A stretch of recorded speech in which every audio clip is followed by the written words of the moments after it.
Hello everyone! So, tayo ay medyo talagang tumaba na at hindi na maisuot ang ating gusto nating isuot. Pati ang ating mga pantalon, mga damit, pati yan, jacket ko na pang jogging, talagang naging sore-sora. Oh my God! Yes, tumaba ako ng 5 kg, no, diba? So, What? kailangan natin mag-exercise. So, kagagaling ko lang yan, galing work. Then, nagbihis ako agad papuntang Cornish.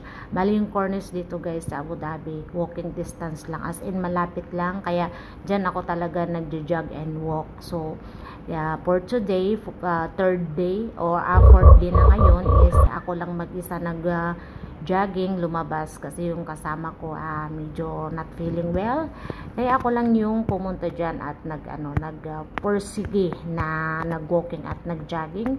Then nung nakaabot ako sa talagang pinaka finish line ko, ayan, saka ako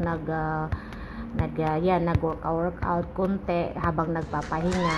Then, bumalik rin ako agad. Bali, ang back and forth pala niyan is 1 hour. So, grabing pagod. Then, in the morning, hindi ko na kailangan mag-jogging. At least, diba?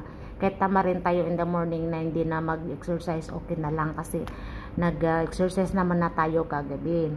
Then, hindi pala ako kumakain ng rice. Oh my God!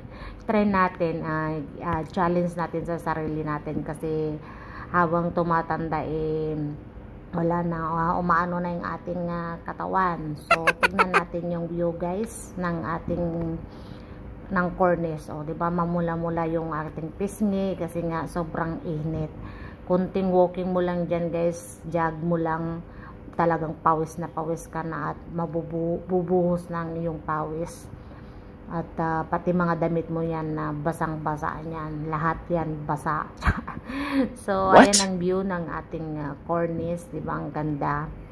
Ang dami rin nagdidit dito guys kahit sobrang init. Ewan ko ba anong mayroon at sobrang init. Thanks for watching.